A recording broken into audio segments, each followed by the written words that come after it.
¿Qué tal? Bienvenidas y bienvenidos a la Feria Internacional del Libro Universitario en su primera edición virtual. Es un gusto que se hayan conectado con nosotros a través de sus pantallas y de sus dispositivos. Esta tarde tendremos el gusto de presentar uno de los materiales bibliográficos más representativos de nuestra universidad. Me refiero a la revista RUA. Para ello hemos convocado a 3 de sus integrantes, 3 académicos de nuestra universidad, 3 académicos de la Facultad de Arquitectura, que nos hablarán del número 24 y del número 25 respectivamente. Me permitiré dar brevemente sus nombres y credenciales para cederles el paso y la palabra a ellos. Está con nosotros la doctora Eunice del Carmen García, que es la coordinadora del número 25 de la revista RUA. También el doctor Daniel Rolando Martí Capitanacci, editor y coordinador de la revista RUA. El doctor Fernando Winfield Reyes, coordinador del número 24. Como he dicho antes, los 3 académicos de nuestro claustro. Muchas gracias, buenas tardes, bienvenidos y les cedo la palabra. Adelante. Muchas gracias. Gracias a la FILU por recibirnos por 13ª ocasión desde que la revista se fundó en el 2008. También muchas gracias a la Facultad de Arquitectura, particularmente a su directora, la doctora arquitecta Noemí Guejara Guerrero, por el interés y el apoyo en este proyecto editorial. Desde luego a la comunidad académica y a la sociedad en general, que ha recibido durante este lapso a la revista siempre de manera benevolente, con interés y con ganas de enterarse acerca de las investigaciones que se realizan en el seno de esa escuela. Nosotros llevamos con esta revista 2 épocas, una que inicia en el año 2008 y que concluye en el 2018, en donde la revista se fabricó con soporte papel. Fue una época en la que la distribución de la misma fue compleja, pero que el propósito fue acercarla en primera instancia a las diversas sedes de la propia Universidad Veracruzana y más allá a las bibliotecas de las principales escuelas de arquitectura del país.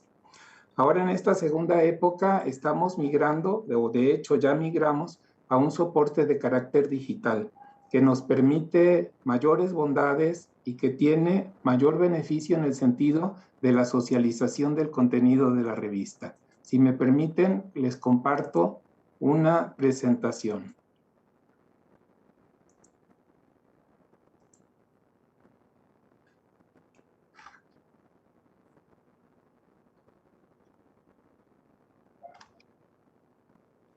La revista RUA, como les comentaba, a partir del año 2018 inicia hacia un soporte de carácter digital. En esta segunda época, nosotros tratamos de dar un giro y probablemente uno de los más sobresalientes es la incorporación del arte como parte componente de la propia publicación. Las portadas se han ido trabajando de manera conjunta con artistas tanto del ámbito local como del panorama nacional. Les damos las gracias a Gerardo Vargas, a Iliana Pámanes, a Leticia Tarragó, a Ravi Montoya, a Israel Barrón, a Sergio Bustamante, a Abraham Bautista y próximamente a Javier Marín. Todos ellos, de manera desinteresada, han permitido que su obra forme parte de nuestra publicación y la ilustre. También queremos decir que a partir de estos números, la publicación ha tenido un ajuste en su composición para dejar de ser una revista de divulgación y convertirse fundamentalmente en una revista de investigación. Y en los últimos tiempos, trabajar también en el sentido social con la difusión del conocimiento. Trabajar con medios digitales, además de quitarnos la posibilidad de tener la revista en las manos, nos ha dado otras oportunidades. Y una de las más valiosas es que nos ha permitido trascender fronteras y socializar el conocimiento. Damos gracias a la dirección editorial por motivo del apoyo que de manera continua nos han dado para poder transitar en este proceso. Las personas que acompañan a la elaboración de esta revista se conforman prácticamente en 3 cuerpos: un consejo editorial, un comité editorial y un comité de arbitraje. El consejo editorial está formado por reconocidos miembros académicos de distintas universidades a la veracruzana. 2 de España, Roberto Goicolea y Margarita de Luxán. Una de la Universidad de Ciudad Juárez, la doctora Elvira Maicote Panza. Una de la Universidad de Guadalajara, María Teresa Bursac. Y de manera interna, el apoyo de la maestra Beatriz Eugenia Rodríguez Villafuerte. Conservamos como consejero emérito a nuestro distinguido profesor Ricardo Pérez Elorriaga, finado, inició en este trabajo junto con quienes aquí estamos. El comité editorial lo conformamos, aparte de su servidor, Mauricio Hernández Bonilla, Gustavo Buro Roquet, Fernando Winfield Reyes, Ana María Moreno Ortega, Eunice del Carmen García y Red Alexander Cano Jacome. La revista, como les decía, se mudó a un soporte digital. Ahora es posible en una página propuesta por la Universidad Veracruzana consultarla. Ahora se integra por números que se van agregando en volúmenes. A partir del año 2010, a partir del volumen 20, empezamos a trabajar y ahora estamos justamente en el volumen número 13, que aglutina a los números que aquí se están presentando. Quiero agradecer aquí que todo el trabajo, tanto de integración de los contenidos como de subida de la información a las páginas, se realiza a través del apoyo básicamente de un prestador de servicio social, que en esta ocasión recae en la arquitecta Ana Yuridia Hernández y en un colaborador de nombre Jair Landa Guerrero. Son ellos quienes realizan el trabajo que permite que los contenidos se estén presentando de manera oportuna en cada uno de estos ejemplares. También en esta segunda época se ha modificado el enfoque y el alcance de la propia revista. Ahora solicitamos 3 tipos de colaboraciones: ensayos originales, sobre todo en materia de investigación, en donde los aportes se relacionen no solamente con el campo de la teoría, sino que tengan contrastación empírica, que presenten resultados, que impliquen una lectura crítica de la realidad y que señalen tendencias. Investigaciones que desde lo local pueden redundar en el ámbito de lo internacional. También estamos trabajando o continuamos trabajando con reseñas a obras, a libros, a textos, pero con la salvedad de que ahora hemos acotado que el periodo a reseñar no debe ser mayor a 5 años. Las obras deben ser lo más contemporáneas posibles. Y se están adicionando en los últimos ejemplares la exposición de algunos proyectos arquitectónicos, proyectos que quedaron como modelos o proyectos que anteceden a la realización del hecho arquitectónico. Eso nos sitúa en el campo de pertinencia de nuestra actividad. Estamos recuperando el código de ética de las publicaciones de la Universidad Veracruzana. Estamos trabajando con el sistema de información abierta de Common License. Estamos utilizando herramientas como CopyLeaks para verificar el antiplagio y tratar de que el contenido que se brinda en esta revista cumpla en fondo y en forma lo que cualquier investigador de la mayor seriedad estaría esperando.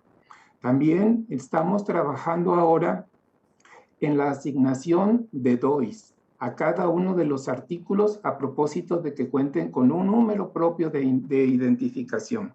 Estamos incorporando el uso del ORCID para identificar a los autores y adicionalmente estamos solicitando que cada una de las revistas se integren fundamentalmente con una aportación de un 60% de contenidos exógenos, reservando el 40% para la producción de carácter local. En este acto presentamos los números 24 y 25. Cada uno de los números de RUA son coordinados por los diferentes miembros del Consejo Editorial. De manera rotativa nos vamos haciendo cargo no solamente de darle un seguimiento literario, sino de convocar a aquellas personas que pudieran aportar desde su mirada o desde su disciplina algo sobre el tema en que se está tratando. En este caso, el número 24, como bien se mencionó, estuvo coordinado por el doctor Fernando Winfield Reyes y tiene como temática hacia un hábitat seguro. El número 25, por su parte, por la doctora Eunice del Carmen García García, con una cuestión relacionada con la ciudad y los procesos migratorios. Nuestra revista ha venido evolucionando desde su fundación casi conservando de manera constante el número de participaciones. A la fecha tenemos un total de 266 artículos recibidos que han sido aprobados para su publicación bajo el sistema de doble ciego, que han retornado a sus autores para modificación y que finalmente han salido a la luz pública. También 32 reseñas y les comentaba de manera más contemporánea el tema de los proyectos. Aquí quiero resaltar que las participaciones incluyen tanto a docentes de licenciatura y posgrado, maestría y doctorado, como a estudiantes de esos mismos niveles de estudio, tanto de la propia Universidad Veracruzana como de otras universidades. Lo mismo de México que del extranjero.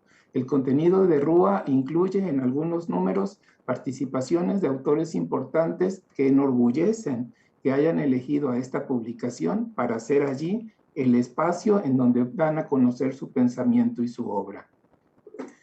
Desde que iniciamos las publicaciones en la página electrónica, podemos ver en la gráfica de pastel, iniciamos en el 2018 en el color magenta, con muy poquitas lecturas, pero hemos venido incrementando de manera constante, de tal manera que a las últimas fechas en la gráfica de barras vemos que tenemos más de 4,000 visitas acumuladas, con un promedio de casi 600 lecturas y un poco más de 400 descargas mensualmente. La gráfica se ve a la baja hacia 2021 porque se está listando solamente la mitad del año, pero la tendencia mensual continúa observándose como una tendencia creciente, lo que nos llena de orgullo, sobre todo porque no se lee solamente a nivel nacional, sino internacionalmente.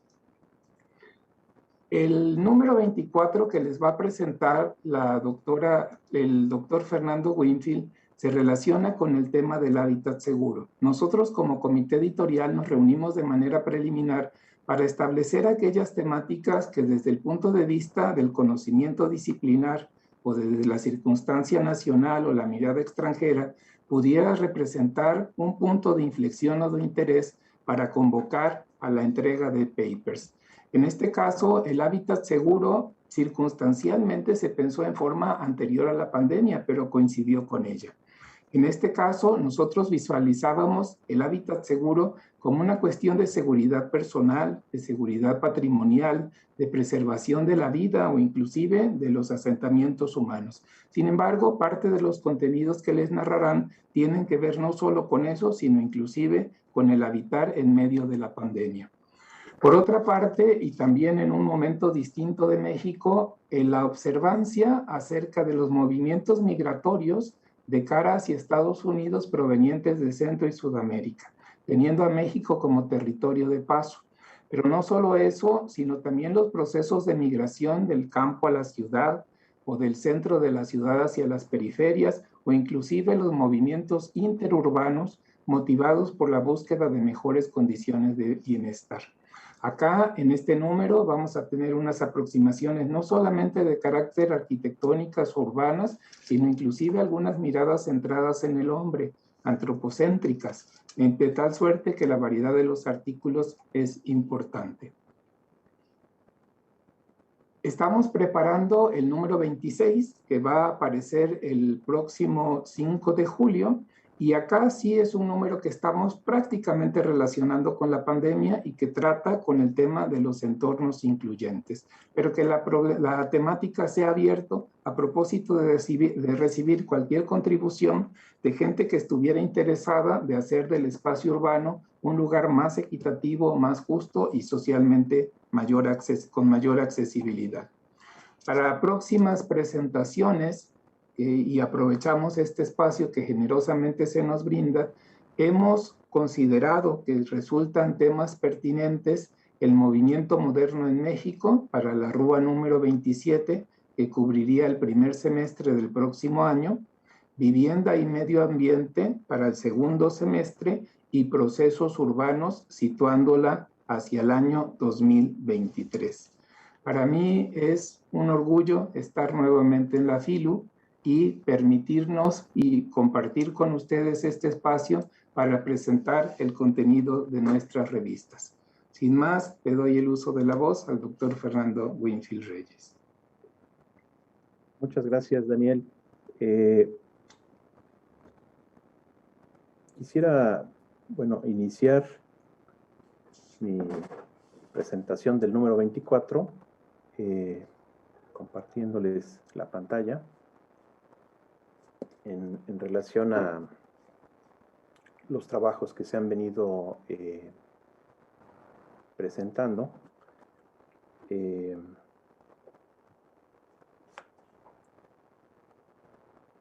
Y bueno, señalar que este número 24 de RUA, que corresponde a el periodo de julio a diciembre del año 2020, como ya se mencionó, lleva como título de la temática hacia un hábitat seguro. Vale la pena subrayar la presencia de el trabajo en conjunto de las artes para potenciar los contenidos de nuestra revista, y me gustaría señalar que la portada del número 24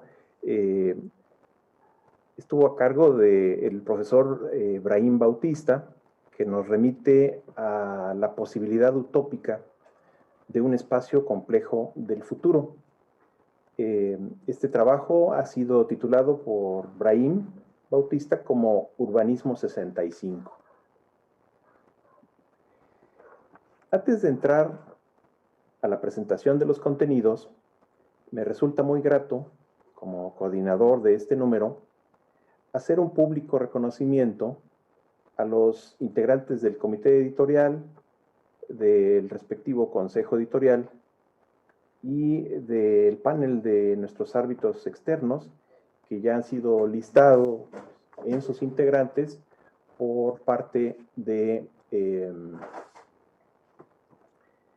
doctor Daniel Martí Capitanacci, nuestro editor y coordinador.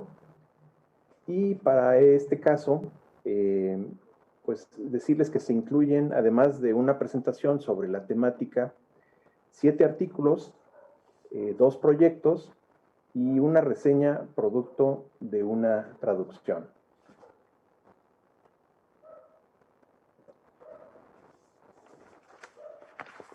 En un principio, como también ya lo ha comentado Daniel Martí Capitanacci, este número 24 de RUA había sido planeado con esta temática más bien sobre la vivienda como refugio o en un ámbito de seguridad. Y después de que hemos tenido el inicio y tránsito por la actual crisis sanitaria resultado del COVID-19, decidimos ampliar nuestros registros ante el interés evidente de la situación y condición actual. En términos genéricos, el número de RUA que nos ocupa se ha tratado de aludir a la necesidad de un hábitat seguro en la aspiración no necesariamente utópica, pero mucho menos distópica, de la vivienda y la ciudad como la casa de todos, que constituye una de las entidades básicas del refugio que históricamente ha venido evolucionando desde los orígenes de la humanidad. El primer artículo lleva por título La degradación ambiental y del caso del corredor urbano del río Santiago en Jalapa, Veracruz, mediante el análisis de calidad de agua y calidad de suelo. Como bien sabemos, la calidad del agua y del suelo son 2 factores clave para la sostenibilidad de cualquier asentamiento humano. De ahí la trascendencia de establecer muestreos en 2 colonias por las que circula el río Santiago, uno de los afluentes con los que tradicionalmente se ha abastecido de agua a Jalapa, al tiempo que en este trabajo se obtuvieron también como resultado de una metodología aplicada niveles elevados de contaminación en agua y suelo, para concluir con una propuesta de mejoramiento que puede ser retomada por las autoridades correspondientes. Un segundo artículo, respuestas arquitectónicas a los hogares unipersonales en Países Bajos, constantes espaciales relevantes para el contexto mexicano, de Eduardo Ávila Rivera, en colaboración con la doctora Lucía Santana Lozada de la UNAM, plantea las respuestas arquitectónicas que se han dado como producto de la comparación al reconocer los hogares unipersonales como un elemento que ha incrementado su presencia estadística, sobre todo en las grandes ciudades, a tal punto que es necesario considerar su realidad en las políticas de vivienda, y nos parece que es muy útil la revisión del caso holandés, que apunta interesantes comparativas para México, al considerar los estándares mínimos de habitabilidad y plantear propuestas vanguardistas de vivienda social. Un tercer artículo aborda el espacio público y las prácticas capitalistas generadoras de cambio en su estructura y función, a cargo de Miguel Ángel Salgado Pérez, María Concepción Chong Garduño y Daniel Rolando Martí Capitanacci. El texto hace una particular referencia a las plazas, las calles y los barrios donde la economía a ultranza puede derivar en una pérdida de identidad y accesibilidad para todos. En lugares aparentemente tan disímbolos como Jalapa, Tuxtepec, San Miguel de Allende o la propia Ciudad de México de nuestra geografía nacional.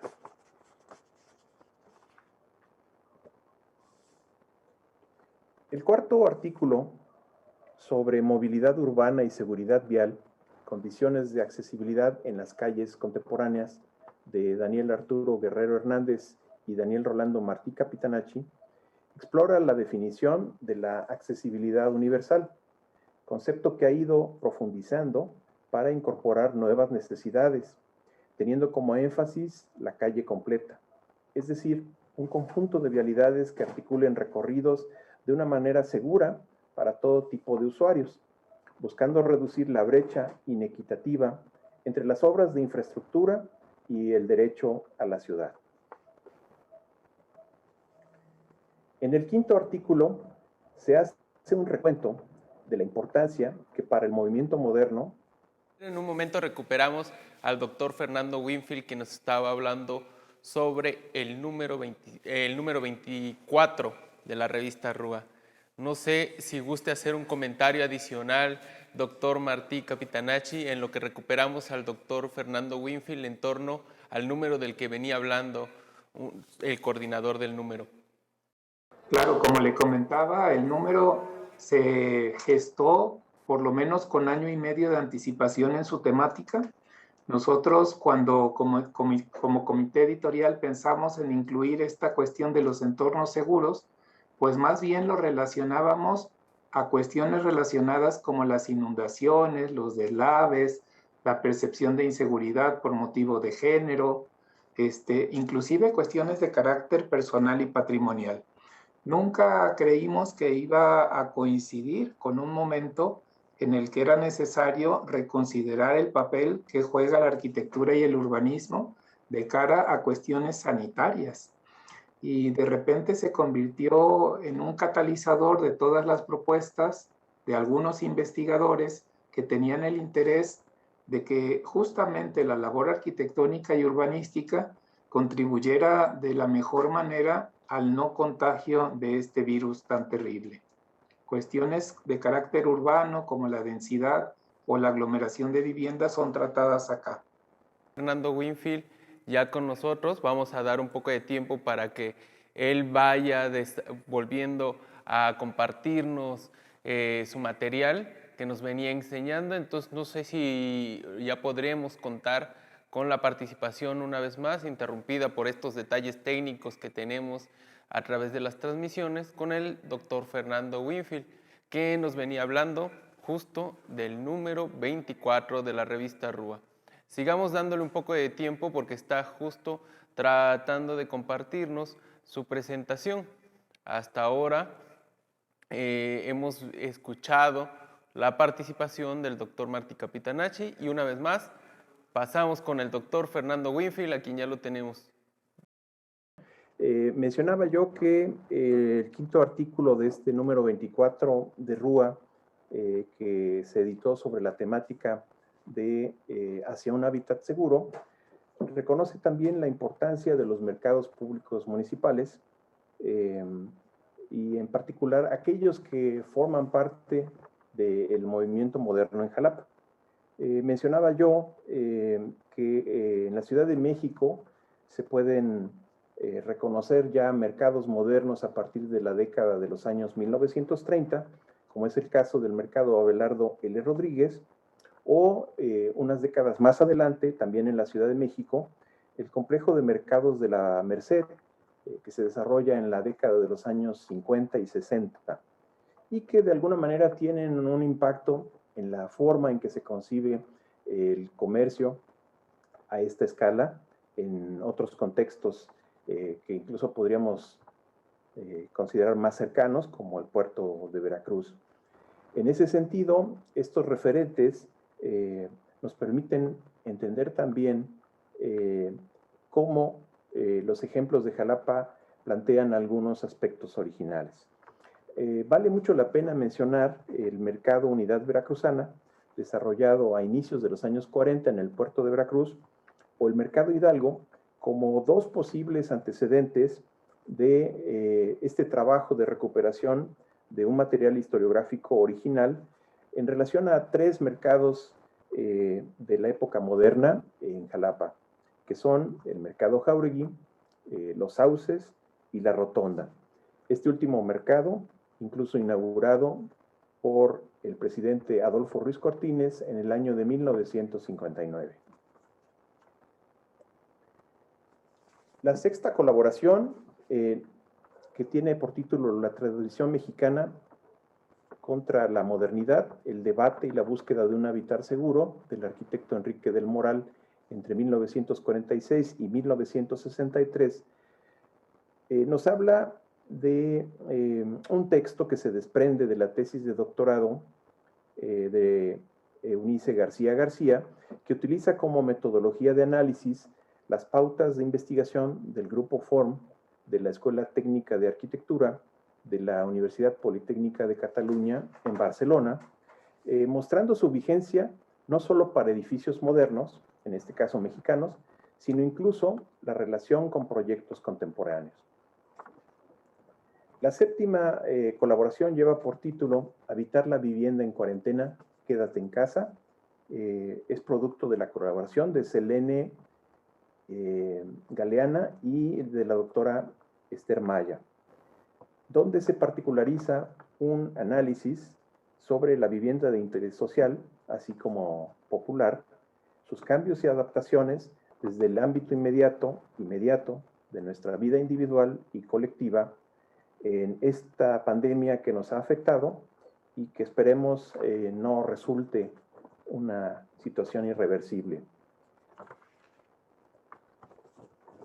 Ya casi para terminar, en la sección de proyecto que se inaugura en este número 24 de RUA, se presentan las iniciativas de un módulo de diagnóstico oportuno desarrollado por Brahim Bautista y un pabellón incluyente desarrollado en colaboración de Leticia Villanueva Gómez y Alejandro Vibriesca Ortega, que busca entender una alegoría del espacio público y su accesibilidad a través de la construcción de un modelo en la Escuela de Arquitectura de la Benemérita Universidad Autónoma de Puebla.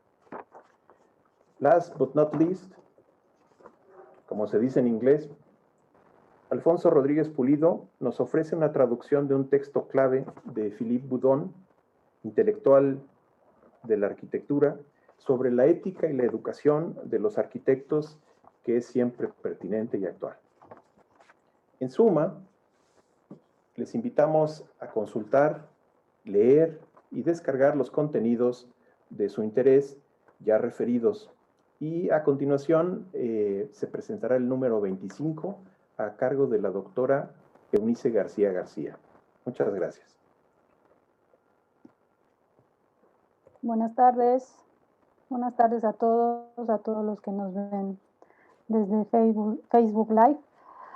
Antes que nada, agradecer la invitación a nuestra máxima casa de estudios, a la Universidad Veracruzana, a todos los organizadores de la FILU virtual, que pues a pesar de las circunstancias han sabido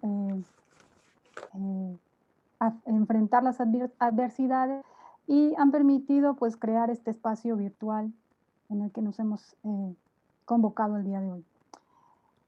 Agradecer también al doctor Daniel por la invitación a coordinar el número 25 de la revista, publicación que pues también nos hemos visto afectados por esta emergencia sanitaria, pero que hemos tomado este momento como un reto, continuar como siempre, como un medio de difusión para la arquitectura y el urbanismo, y pues ser un intercambio de conocimiento a nivel local, nacional y pues últimamente con mayor presencia internacional.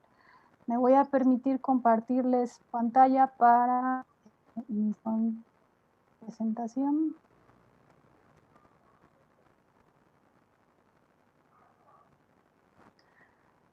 Para hablar del desarrollo de la conformación de este número, iniciaré mencionando pues, la temática. La temática es arquitectura, ciudad y procesos migratorios. Comenzamos con la invitación a investigadores, académicos y arquitectos a compartirnos sus perspectivas en relación al tema. Intentamos que justamente la revista fuera parte de ese proceso migratorio de intercambio de conocimiento, traspasando fronteras y dejando fe de las diversas visiones que se tienen en relación al tema. Ser una vía de diálogo académico en medio de una pandemia que nos ha acercado mucho más gracias a los medios digitales. No queremos dejar pasar la oportunidad de agradecer al artista que nos cedió las imágenes para la portada. He de decir que somos muy afortunados en contar siempre con artistas que nos apoyen en este sentido. En este caso, la imagen que vemos en pantalla es del artista de origen, es de Culiacán, artista y escultor, Sergio Bustamante, reconocido por sus esculturas en madera y bronce. En ella podemos observar cómo un mismo oficio puede ver una variedad de personalidades, de influencias que en ocasiones la misma migración perfila como una sociedad. El número cuenta con un compendio de artículos que recopilan investigaciones que toman el proceso migratorio como fenómeno que incide de manera directa en la configuración de la ciudad y por ende en su arquitectura. Identifica los procesos migratorios desde distintos ángulos, en gran medida son la causa para comprender la evolución de la ciudad. Y en algunos casos, gracias a la migración, permite que ideas, pensamientos, soluciones se difundan y se repliquen en distintas latitudes, dándole en ocasiones una reinterpretación acorde a las condicionantes del lugar. Se puede observar el proceso migratorio como un hecho determinante para la reconfiguración de las sociedades inmersas en una globalización, en donde los imaginarios colectivos se redefinen tras la llegada de nuevos factores que provocan una adaptación de las costumbres a nuevas realidades. Así se puede observar que la arquitectura y por tanto la ciudad tendrán una evolución que refleje los hechos históricos, su época y su fusión como una sociedad única encaminada a buscar un mejoramiento común. Los trabajos exponen diversos ejemplos donde la migración evidencia su influencia en el proceso de adaptación global. Desde Europa hasta América Latina, estos procesos serán flujos continuos que marcarán la identidad propia de los lugares con el paso del tiempo y que, aunque en ocasiones no sean evidentes, dejan huella a través de la arquitectura que refleja el momento vivido. Un total de 13 artículos, 12 artículos y una reseña, con participación de aproximadamente 20 autores de distintos países como Brasil, España, Argentina, Venezuela, México. Aproximadamente el 30% de la participación en este número es extranjera y se distinguen varias vertientes de pensamiento. Arquitectura y su relación con la antropología, arquitectura y ciudad, arquitectura y flujos migratorios y crisis, y la migración de la arquitectura y el urbanismo al igual, es decir, las ideas que migran. De esta manera podemos ver el recorrido en el recorrido y a cierto punto antropológico que hace Jorge Ocaranza y Claudia Verdejo con su artículo hacia una reconfiguración del imaginario del migrante, en donde los autores nos acercan a todas aquellas personas afectadas con el imaginario excluyente, dada por su condición migratoria, irregular y de pobreza.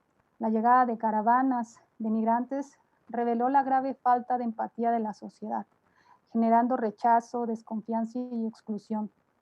Tratan de explorar las contribuciones que el arte puede brindar para percibir a los inmigrantes desde una justa y humana representación que respete su dignidad y colabore a transformar un nuevo imaginario de los paisajes migratorios en favor de sus derechos humanos. Visualizar la imagen del inmigrante a través de un discurso artístico interdisciplinar con un posicionamiento incluyente en materia de derechos humanos, es decir, lograr una refiguración poética por medio del arte. Por otro lado, podemos observar la cara del miedo en el análisis sobre el nuevo paisaje urbano en la ciudad que hace Olivia López, Fabián González y Mauricio Hernández. Nos muestran la percepción de inseguridad provocado por el discurso del miedo, el miedo que siente el inmigrante irregular, de inseguridad por el que tienen los habitantes locales o los extranjeros, y lo que se ocasiona y que denota cambios en los paisajes de las ciudades. En los últimos años, el territorio mexicano se ha visto como ciudades que antes eran ajenas al fenómeno de migración. Fácilmente es reconocible si caminamos por la ciudad e identificamos a personas extranjeras que se refugian o piden ayuda en las calles. Incluso cómo éstas pueden llegar a decidirse quedar y generar un crecimiento en las ciudades que a veces es de manera desordenada.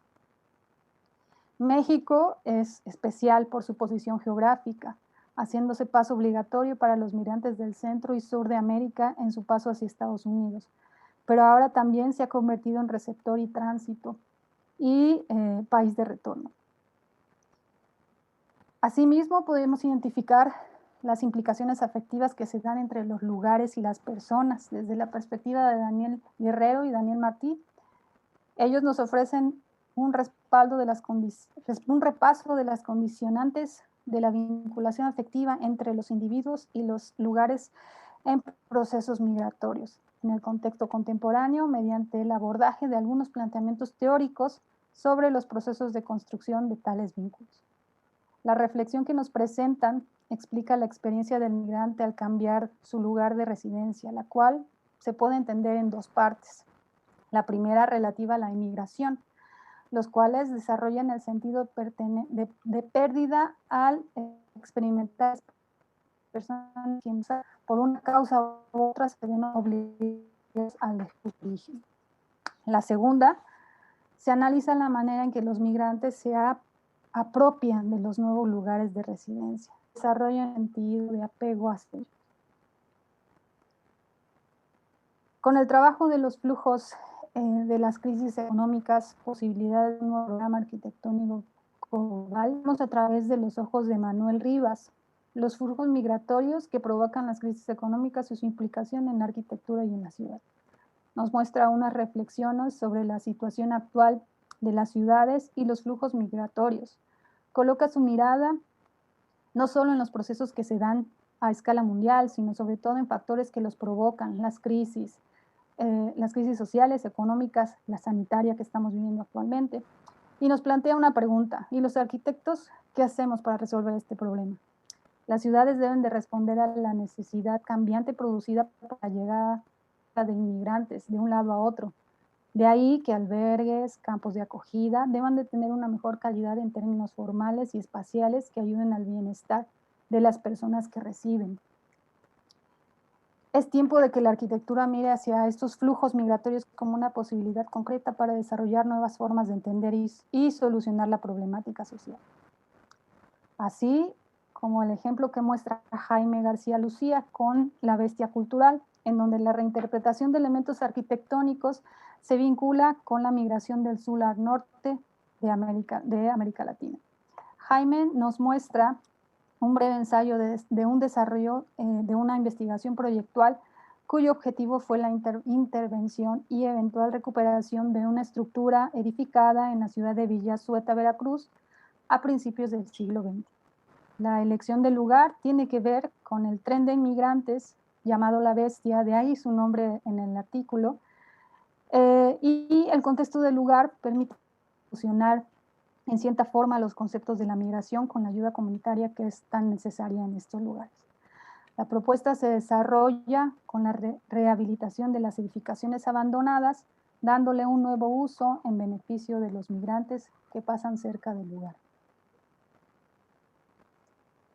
Es interesante ver también el trabajo que muestra la doctora Teresa Rovira en Barcelona, que refleja el papel determinante de la inmigración en el polígono de Bellviche, su impacto y en la ciudad, cómo evoluciona esta. Mirar hacia atrás para considerar la forma en cómo se resolvieron los problemas de los grandes flujos migratorios para corregir sus deficiencias y sobre todo aprender de las buenas decisiones de proyecto.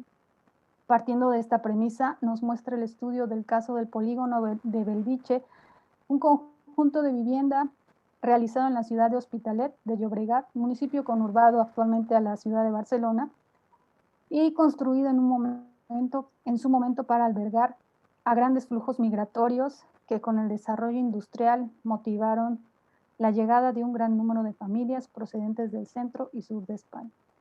En un principio, la ubicación del polígono no fue la más adecuada por la ausencia de buenas vías de comunicación. Sin embargo, es acertado su planteamiento al proponerse bloques aislados, bien dispuestos, que generaban espacios libres para todos los equipamientos.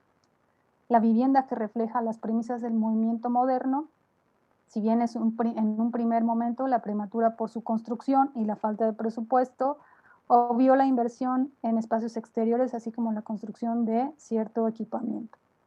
Afortunadamente, intervenciones posteriores han podido subsanar estas deficiencias y ha llegado a ser una zona de la ciudad tan bien dotada y apreciada por sus habitantes que reconocen de viva voz la importancia del primer planteamiento urbano y la calidad espacial de su propia vivienda dentro del complejo. Distinguir el viaje y la permanencia que hacen criterios proyectuales, no solo de una ciudad a otra, sino de un tiempo hacia otro, lo hace evidente, su vigencia, como lo es el caso de estudio de la obra del arquitecto Delfín Amorín, que realiza la doctora Alcilia Afonso. En su artículo nos muestra la importancia del portugués, que hacia los años 50 emigra a Brasil, y observa el proceso migratorio del arquitecto y la permanencia de la contemporaneidad en sus principios proyectuales apoyados en la modernidad arquitectónica, adoptada en Recife, noreste de Brasil, y que a pesar de su prematura muerte, su influencia arquitectónica puede percibirse hasta el día de hoy. Su producción fue significativa y de calidad en el ámbito privado, que influenció de manera directa en varias generaciones. Alcilia nos muestra cómo las influencias del lugar permean en su arquitectura, llegando a convertirse en una arquitectura moderna brasileña, adaptada a una realidad local. Identifica el rigor técnico, las soluciones con el entendimiento del lugar y hasta cierto punto bioclimáticas, liga la pertenencia del lugar y el usuario como aportaciones proyectuales y vigentes que todavía siguen siendo utilizadas con frecuencia en la arquitectura contemporánea. De esta manera, su trabajo rescata, reconoce y difunde el legado del arquitecto Amorín como migrante portugués en Brasil. De manera similar, los estudios que hace Fernando Winfield en el puerto de Veracruz o Andrea Parga en Nueva York nos muestran una ciudad llena de soluciones reinterpretadas a una realidad específica, pero que tienen su génesis en ideas traídas de afuera. Para el caso del artículo Arquitectura en el puerto de Veracruz, Fernando nos muestra un recorrido por la arquitectura del puerto desarrollada entre 1970 y 1990, que muestra obras reconocidas en la ciudad portuaria. Revelan cómo los estilos arquitectónicos por circunstancias diversas se desarrollan de manera tardía en territorio mexicano. La manera de presentar estas obras invita a conocerlas en profundidad y a preguntarse desde un inicio qué características son las más relevantes de estos edificios emblemáticos, su monumentalidad, sus soluciones los programas arquitectónicos, las estrategias que responden adecuadamente a los retos planteados por el clima de la región. El conjunto de edificios refleja que en cierta medida estas estrategias se tropicalizaron o se regionalizaron, efecto que es importante, pues podemos ver cómo ideas más universales se adaptan a una realidad local y resuelven de manera eficiente los requerimientos de confort que en la mayoría de los espacios en Veracruz son necesarios. Por otra parte, Andrea nos muestra un análisis sobre algunas de las intervenciones del arquitecto Gordon Bunshaft como inventarios urbanos de referencia, en una arquitectura que estimuló el paseo por la ciudad, en puntos de encuentro que multiplicaron las posibilidades de la retícula de Manhattan. El estudio aborda la perspectiva desde la que Bunshaft abordó sus proyectos, cómo lo incorporó en su lugar y cómo los edificios existentes ganaron amplitud a su alrededor, espacios incluyentes de vacíos dentro de la ciudad, resaltando atributos de las conexiones de edificios en su entorno. La Gran Manzana multiplicó sus puntos de vista y las relaciones de los espacios entre sus edificios y se dilataron grandes plataformas de próspero crecimiento. Se recurrió también a acciones de Verónica Velázquez y Arturo Velázquez o de Joana Vázquez, Elisa Gil y Elisa López, en donde ambos trabajos aportan su mirar particular a soluciones o conceptos que han ido migrando por todo el mundo para el mejoramiento de nuestras ciudades. Materiales reciclados, lección y estrategias para el desarrollo sustentable de ciudades. Arturo y Verónica nos muestran un trabajo donde analizan el fenómeno del movimiento de personas como uno que ha impactado de forma positiva y también de forma negativa en los territorios. Exponen el fenómeno de la migración dentro del desarrollo de las ciudades y la construcción de un entorno precario y la posibilidad de adaptación de estrategias creativas y sustentables para mejorar precisamente este entorno. Nos plantean la valorización de los residuos de construcción y demolición de las ciudades como parte de una estrategia sustentable para la construcción y regeneración de espacios públicos en las ciudades, en especial aquellas zonas en las que se requiere de mayor atención, intentando aportar desde la academia la búsqueda de soluciones a la crisis ambiental, redirigiendo la mirada hacia el reciclaje.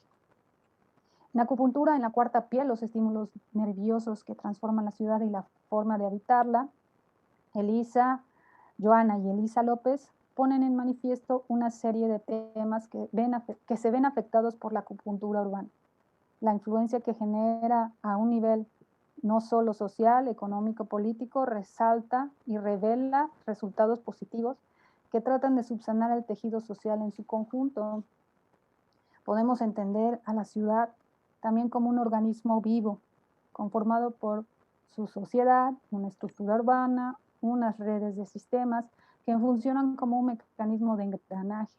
De ahí parte la idea de hacer una acupuntura en la ciudad, es decir, buscar sanar y mejorar la salud de la ciudad con la intervención de puntos estratégicos. Nos muestran un ejemplo en Curitiba, Brasil, y después nos hacen unos puntos de reflexión en donde tratan de generar una incidencia especial en el espacio público y en la vida urbana a través de la transformación de las ciudades con estas acupunturas dentro de la ciudad. Finalmente, la perspectiva que brinda Edgar Alemán, Fernando Winfield y Daniel Martí sobre la arquitectura de Le Corbusier, donde el discurso migra al proyecto, retomando conceptos previamente estudiados en la arquitectura, como es el término de la Architectural Promenade, ideas que migran.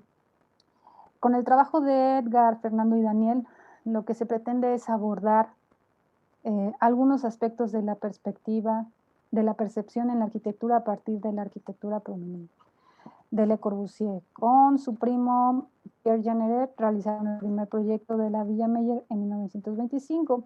Este estudio nos muestra la obra de Le Corbusier trascendiendo su tiempo. Se muestra una serie de soluciones proyectuales que pueden migrar en el tiempo. De ahí su título, el análisis de la carta Meyer, así como la metodología que utilizan para descifrar, nos revela el cuidado meticuloso de los autores que les sirve para trasladar este análisis a una serie de obras seleccionadas. Así como la mirada de Jorge Luis Montero Ruiz, que nos acerca al mundo de la fantasía, en donde las ideologías pueden migrar de un sueño a una realidad constructiva. La semilla instructiva del arquitecto en la fusión estética de la obra arquitectónica nos muestra un trabajo en donde es posible el contacto entre dos arquitectos de distintos continentes y que hacen que migren los códigos estéticos a través de un análisis de la imagen. Hay una revisión documental, histórica y una observación directa en el objeto arquitectónico. Nos presenta el análisis de la casa Finlay en Camagüey y la casa Batlló en Barcelona, uno del albañil Antonio Moya Andreu y la otra obra del arquitecto Antonio Gaudí. Nos explica Montero cómo la idea estética es una representación intuitiva y solo por medio de la imaginación es un acto de creación misma. Es entonces cuando el arquitecto, a través de la creación, transmite de manera indirecta formas y sentimientos para sugerir por medio de las analogías simbólicas el mundo en favor de conocer, conceder emociones y percepciones asociadas o no a nuestra realidad. Como conclusión, el autor identifica que la conexión estética entre ambas casas es innegable, lo cual pues, se puede suponer que Mora y Gaudí tuvieron un contacto evidente en algún momento, o al menos la influencia de sus códigos estéticos del Art Nouveau gaudiano los reinterpreta Mora y los plasma en su obra. En definitiva, este número acopia trabajos de investigación que, ligados con el fenómeno migratorio, se vinculan por la búsqueda de las aportaciones e intervenciones desde varios ámbitos. Se pueden distinguir para redefinir la ciudad y su arquitectura. No nos resta más que recordar e invitar a todos los televidentes que nos ven que las siguientes temáticas. Para el número 27 será el movimiento moderno en México, para el número 28 la vivienda y el medio ambiente, para el número 29 los procesos urbanos, y que los lineamientos los pueden encontrar en nuestra página web de la revista. Los invitamos nuevamente a que se acerquen a nuestra página web. Agradecer nuevamente a la Universidad Veracruzana y a los organizadores de la FILU por el apreciable espacio que nos han brindado para acercar al público en general pues, nuestra revista. La revista pueden visitarla en el link que les mostramos en pantalla y en donde podrán encontrar los números previos con las temáticas y los lineamientos para los futuros números. Les agradecemos mucho su presencia y cedo la palabra al señor Bruno. Muchas gracias. Muchas gracias. Ha sido un gusto escucharlos esta tarde. Tengo un par de comentarios que nos llegaron a través de Facebook. Dice Tarín Telles, enhorabuena por la publicación. Y Mauricio Hernández Bonilla felicita a la Rúa y a los presentadores. Como he dicho, ha sido un verdadero placer contar con la participación de la doctora Eunice García, del doctor Martí Capitanacci y del doctor Fernando Winfield, quienes presentaron la revista Rúa número 24 y 25. Muchísimas gracias. Los invitamos a visitar filu.b.mx, donde podrán encontrar un amplio catálogo de libros a la venta. Muchísimas gracias y buena tarde.